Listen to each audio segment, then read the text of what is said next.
waxaa maanta farxad weyn noo ah inaan daafurno xarun cusub oo baaris ay leedahay hay'adda sirdoonka iyo nabadgelyada qaranka.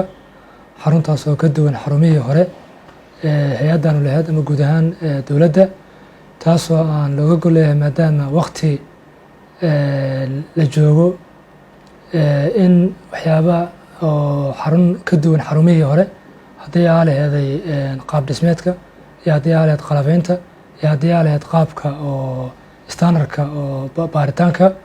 waxaan marka maanta farxad weyn oo ah ka talis ahaan in wasaaradda cadaaladdu iyo maxkamadda ciidamada qalabka sida nagala soo qayb gashay daafurka xaruntan cusub ay furtay hay'adda sirdoonka iyo nabadgelyada qaranka.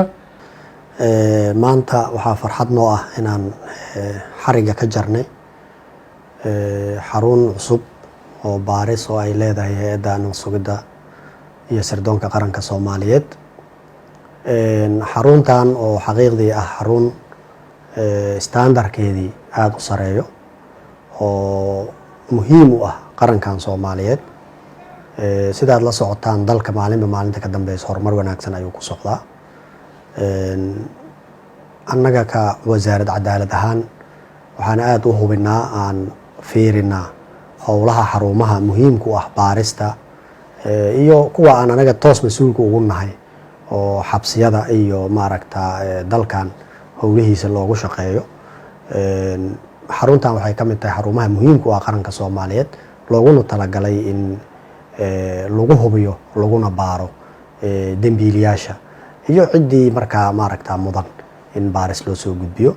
waa xarun maaragta wax weyn ka tari doonta mustaqbalka amniga qaranka Soomaaliyeed.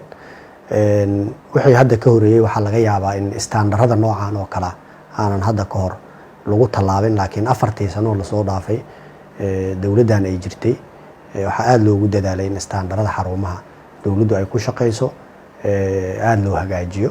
sidaa daraaddeed waxaan hambali u dirayaa hay'adda sirdoonka iyo nabadgelyada qaranka Soomaaliyeed oo xaruntan hagaajisay waafajisayna standardkii loogu talagalay.